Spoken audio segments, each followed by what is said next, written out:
Di tengah bayang-bayang perang yang semakin panas di Eropa Timur, Rusia kembali menghidupkan legenda langitnya. Su-27 Flanker, jet tempur yang pernah menjadi simbol supremasi udara Soviet pada era Perang Dingin. Banyak yang mengira pesawat ini sudah berakhir, tertelan oleh zaman dan teknologi siluman modern. Tapi, kenyataannya, Kremlin justru mengambil langkah yang tidak terduga, menghidupkan kembali Su-27 lewat serangkaian peningkatan besar-besaran yang kini dikenal dengan nama Su-27SM dan Su-27SM-3. Modernisasi ini bukan sekadar mengganti cat dan avionik. Ini adalah upaya untuk menciptakan kembali keseimbangan di langit yang kini dikuasai oleh F-15, Rafale, dan F-35. Pertanyaannya, mengapa Rusia justru memperbarui jet lawas di era generasi kelima? Apakah ini tanda kekuatan tersembunyi yang belum kita pahami? Atau justru sinyal bahwa perang modern kini menuntut efisiensi lebih dari sekadar siluman? Dalam konflik Ukraina, biaya dan ketersediaan platform tempur menjadi faktor utama. Jet generasi kelima seperti Su-57 masih diproduksi terbatas, dan Rusia tidak bisa menunggu terlalu lama untuk mengisi celah pertahanan udaranya. Maka, pilihan yang paling logis adalah menghidupkan kembali armada Su-27 lama yang kini diperkuat dengan avionik digital, radar Irbis-E, dan sistem peperangan elektronik baru. Di balik kokpit kaca digitalnya, pilot Rusia kini memiliki kemampuan untuk mengunci target hingga jarak lebih dari 200 km dengan presisi yang menyaingi jet generasi keempat plus milik Barat. Mesin AL-31FM1 yang diperbarui memberi daya dorong tambahan, sementara sistem radar pasifnya mampu mendeteksi target siluman pada jarak yang mengkhawatirkan. Tidak ada yang tahu pasti berapa banyak unit yang telah ditingkatkan, tapi laporan menyebutkan sekitar 2 lusin Su-27SM-3 kini aktif di langit Rusia. Mereka adalah simbol transformasi dari pesawat era 1980-an menjadi pemburu modern yang siap menantang F-16 dan bahkan F-35 di arena pertempuran masa depan. Modernisasi Su-27 bukan hanya tentang teknologi, tetapi tentang filosofi bertahan hidup dalam peperangan udara modern. Versi terbaru, Su-27SM-3, kini dilengkapi kemampuan membawa rudal R-771 dan K-31, senjata yang dirancang untuk menghancurkan target dari jarak jauh sebelum mereka sempat bereaksi. Pesawat ini mampu membawa 8 ton persenjataan, mulai dari rudal udara-udara jarak pendek hingga rudal anti kapal berkecepatan supersonik. Sistem navigasi satelit GLONASS digabungkan dengan autopilot taktis, menjadikan pesawat ini mampu melaksanakan misi tempur jarak jauh tanpa panduan darat.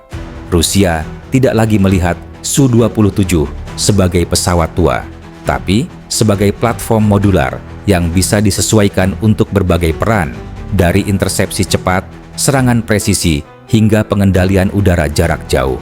Di tangan pilot berpengalaman, Su-27SM-3 bukan sekadar pesawat, tapi senjata strategis yang dirancang untuk bertahan hidup di neraka perang elektronik modern.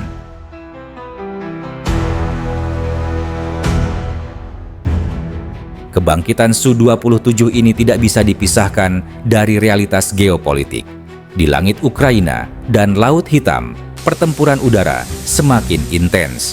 Su-27SM-3 telah dilaporkan terlibat dalam beberapa misi intersepsi terhadap drone dan pesawat pengintai NATO. Di sisi lain, Ukraina masih mengoperasikan versi lamanya dari flanker, menciptakan situasi langka di mana Su-27 bertempur melawan sesama Su-27. Dunia menyaksikan duel udara saudara kembar yang mematikan. Satu dipersenjatai teknologi baru Rusia, satu lagi bertahan dengan peninggalan Soviet. Tapi, di balik semua itu muncul pertanyaan yang menegangkan. Apakah modernisasi ini cukup untuk menandingi armada jet barat yang semakin mendominasi langit? Ataukah Rusia sedang mempertaruhkan masa depan perangnya pada teknologi yang sudah melewati masa keemasan? Secara teori, Su-27 SM-3 memiliki performa yang luar biasa. Kecepatan maksimum mencapai Mach 2,35, jangkauan lebih dari 3.000 km, dan sistem radar yang mampu melacak hingga 20 target sekaligus.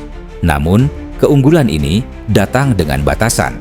Pesawat ini masih memiliki jejak radar yang besar, tidak seefisien dalam manuver rendah seperti Su-35, dan tentu tidak bisa menyamai teknologi siluman Su-57. Tapi, justru disinilah letak keunggulan Rusia. Mereka tidak bergantung pada satu generasi pesawat saja. Su-27 SM-3 mengisi celah strategis antara jet lama dan baru, memberikan fleksibilitas bagi Angkatan Udara Rusia untuk mempertahankan dominasi udara dengan biaya operasional yang jauh lebih rendah. Dalam perang jangka panjang seperti di Ukraina, efisiensi logistik bisa menentukan siapa yang menang dan siapa yang kehilangan kendali udara. Di luar performa teknis, Su-27 SM-3 juga memainkan peran psikologis dan politik. Setiap kali video latihan tempurnya dirilis oleh Kementerian Pertahanan Rusia, pesan yang disampaikan jelas. Rusia masih memiliki kekuatan untuk mempertahankan langitnya. Modernisasi Su-27 adalah bentuk pernyataan bahwa bahkan teknologi lama pun bisa menjadi ancaman jika dikelola dengan cerdas. Di mata Barat, langkah ini menunjukkan fleksibilitas strategis yang sulit diprediksi. Apakah Rusia benar-benar kekurangan pesawat modern, ataukah mereka sengaja menyembunyikan kekuatan aslinya di balik tirai modernisasi bertahap ini? Pertanyaan itu terus menghantui analis militer di Pentagon dan Brussels.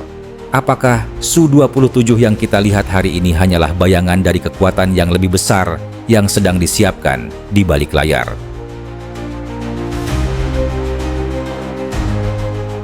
Langit modern kini menjadi arena penuh misteri. Di satu sisi, jet generasi kelima seperti F-35 dan Su-57 bersaing dalam keheningan radar. Di sisi lain, pesawat veteran seperti Su-27 SM-3 masih menari di udara dengan keanggunan mautnya.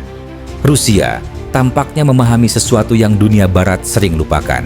Tidak semua kemenangan ditentukan oleh teknologi terbaru, tetapi oleh kemampuan beradaptasi terhadap medan perang yang sesungguhnya. Maka, pertanyaannya kini, apakah kebangkitan Su-27 hanyalah masa transisi menuju era Su-57, atau justru sinyal bahwa Rusia siap menggunakan setiap senjata, lama maupun baru, untuk mempertahankan dominasinya di langit dunia? Jika perang udara berikutnya benar-benar meletus, mungkinkah dunia kembali menyaksikan siluet Su-27 yang melesat di atas cakrawala, bukan sebagai peninggalan masa lalu, tetapi sebagai simbol bahwa legenda tidak pernah benar-benar mati?